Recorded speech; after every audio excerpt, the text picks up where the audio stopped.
So I'm going to start my story in Hawaii. Because why not? Hawaii is a cool place. It's tropical, it's sunny, it's a vacation spot, and it has something to do with my story. So imagine us in Hawaii right now. I am actually 132 miles into the Ironman triathlon. It's at the Ironman World Championships. This is October 2013. Ironman is comprised of a swim, 2.4 mile swim, followed by a 112 mile bike ride, topped off with a 26.2 mile run, the marathon. And I think you have 17 hours to finish this thing in order to be considered an Ironman. I'm 132 miles into it. It's 140.6 total. So I am done swimming. And in my head, as I was riffing through the Pacific Ocean, I was thinking that I was a lot like Michael Phelps. But then I saw a video the next day. It's like a giraffe in a bathtub. Done with a 112 mile bike ride. It was hard. It took a lot out of me. And now I'm 18 miles into the marathon. And there's a light at the end of the tunnel. But it was hard to see that light because I was in pain. My body hurt. I had cramp, like every major muscle group was cramping. My hips hurt. My feet hurt. Well, my left foot hurt. My right foot is actually not even there. I'm a right below the knee amputee. So my right foot is this running blade right here, this carbon fiber. So the cool thing is I don't have to worry about getting blisters on my right foot when I'm running because that's not fun. But I'm doing my thing, running. I'm in pain. Oh, well, I'm going to keep going. But it did stop me. When you run a race that takes an entire day, you have to fuel your body properly throughout that day in order to have the energy to finish. And I messed up at some point, and my run slows to a jog, and I'm just out of energy. My jog slows to a walk. My walk is more of a stagger, and then my body gives up, and I sit down on the side of the road. It's not where I wanted to be on this day at this point in the race, but that's where I was. I did what any good triathlete would do. I took my leg off. Maybe not everyone could do that, but I could, and it felt amazing. Just the relief. Imagine that. It felt so good. And then I did the next best thing. I ate a peanut butter and jelly Uncrustable sandwich. It was pretty delicious. And as I'm sitting there munching on my sandwich, I'm looking around, and I realize that I am very comfortable. And if I don't get up right now and finish this race, it is not going to happen. So I start to build up the momentum. I grab my prosthetic leg and I go to put it on, and it doesn't fit. A little bit confused at first. I pick it up and look at it like maybe I grabbed someone else's leg. I'm like, yep, this is mine. It would have been a little strange.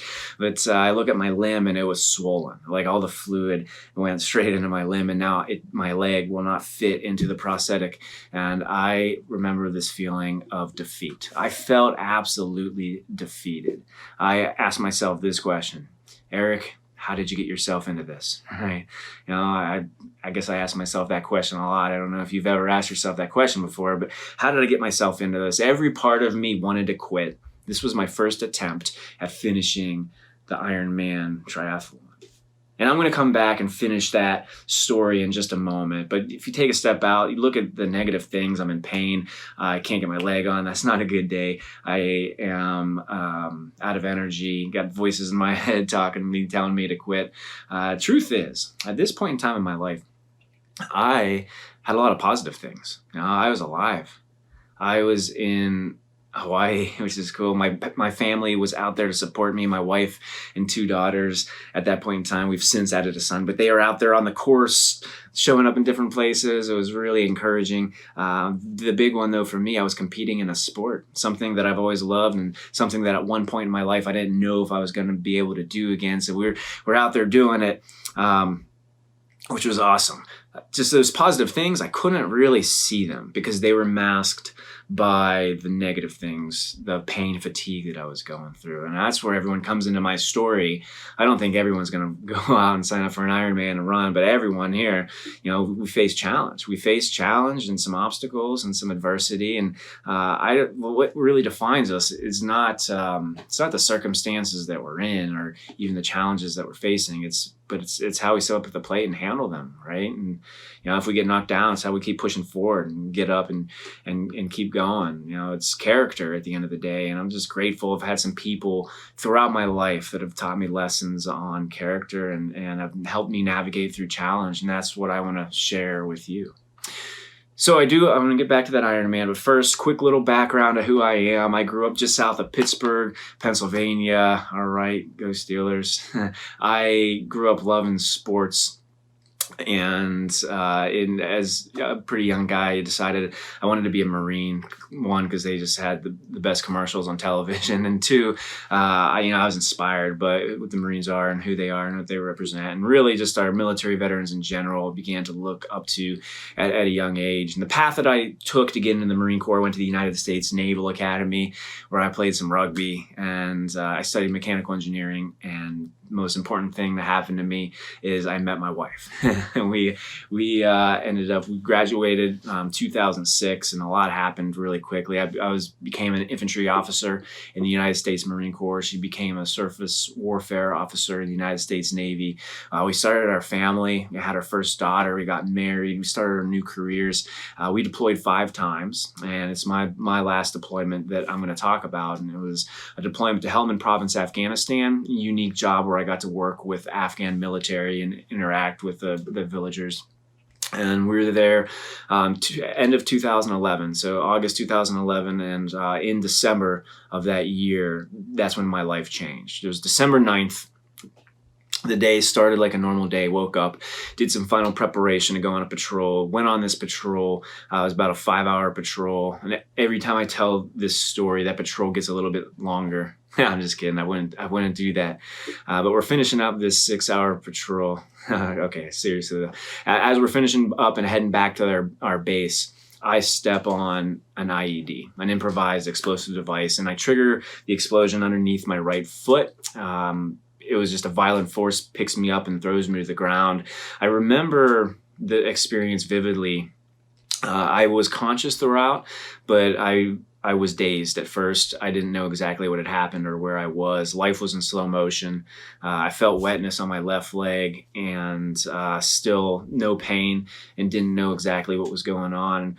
As I began to open my eyes, I kind of recognize and remember that I'm in Afghanistan, laying on my back, looking into the sky and smoke and dust. And that's when it really hit me. I realized, like, oh my goodness, I just stepped on an IED, and I knew that I knew that I was bleeding, and I still wasn't feeling pain. And I thought for a moment that could be it. And 2 thoughts went through my head. And the first one, I thought I was going to get to go to heaven, and it wasn't necessarily scary. I think it was more of acceptance and curiosity, and I'm a Christian, and heaven is an amazing place. And as I started thinking about that, then my thought shifts to my family. I pictured my wife and my daughter, and that's when I got scared, because there are still things on this earth that I wanted to do with them.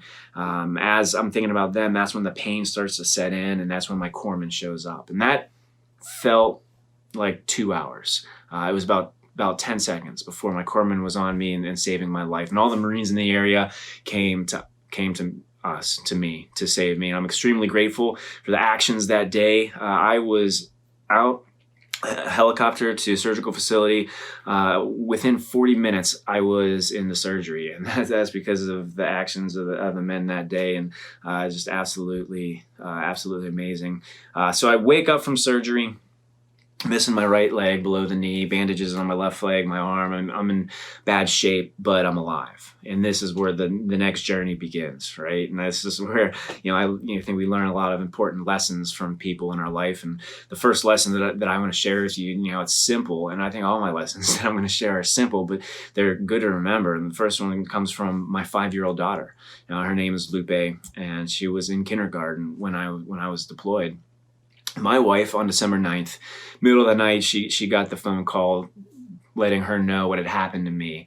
And the next morning, after a few talks, she decided to tell my daughter. My daughter's name is Lupe, and she sat her down and said, "Lupe, Daddy got hurt at work.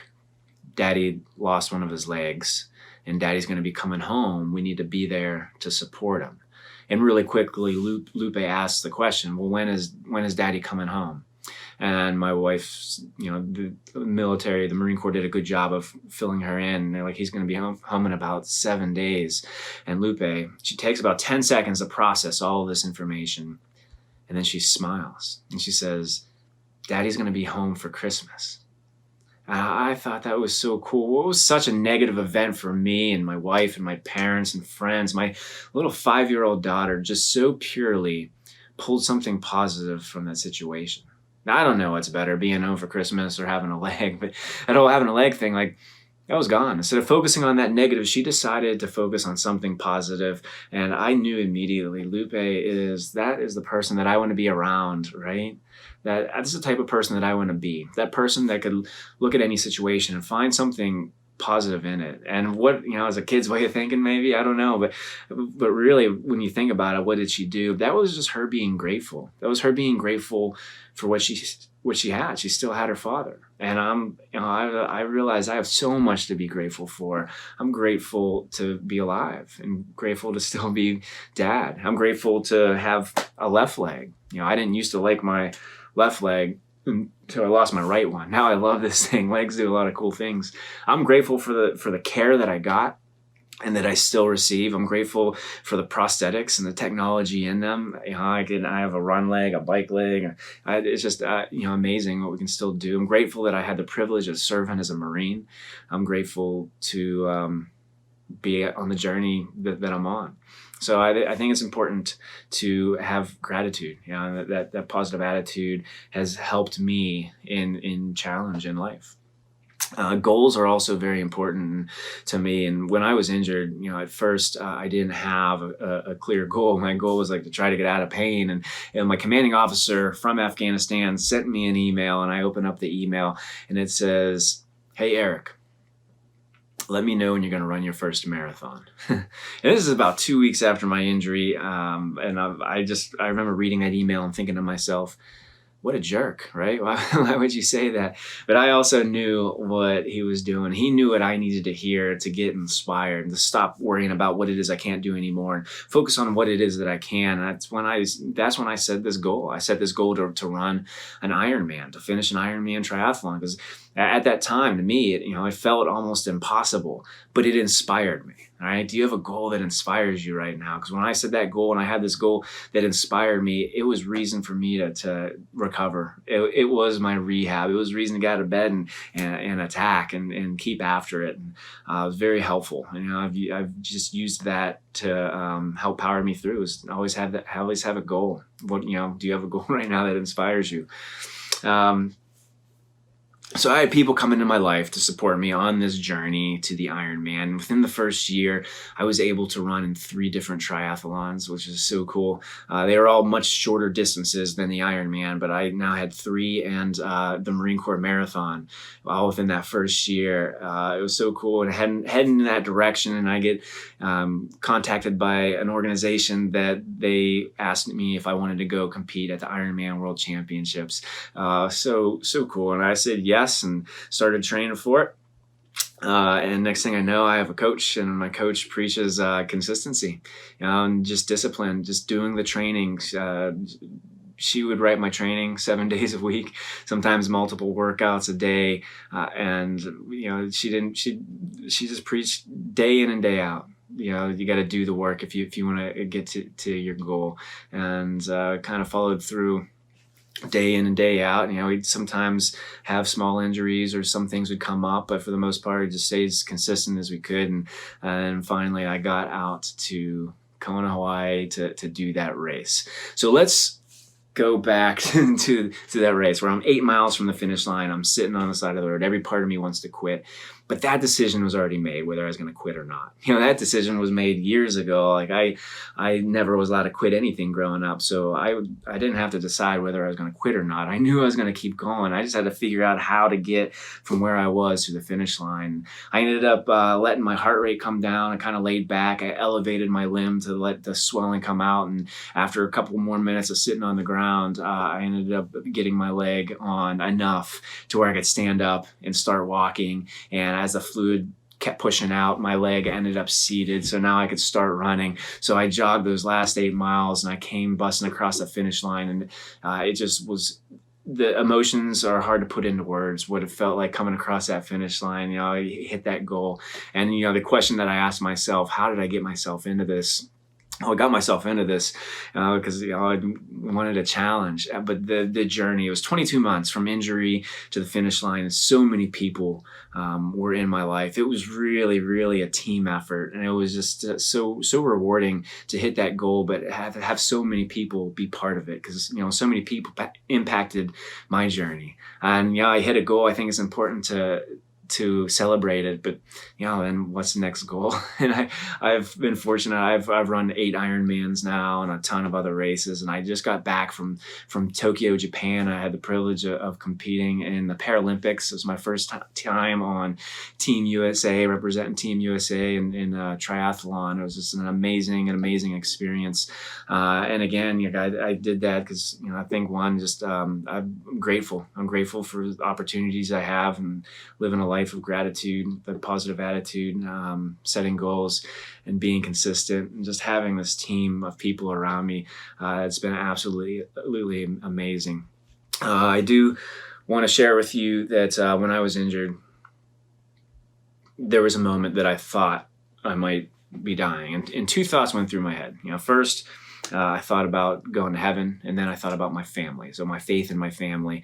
And I realized those are my priorities. And I had to ask myself, am I living according to my priorities, and how do I get on track? So I just, my challenge is what are your priorities? And what do you got to do to get on track to those priorities? I want to thank you so much, and I appreciate it.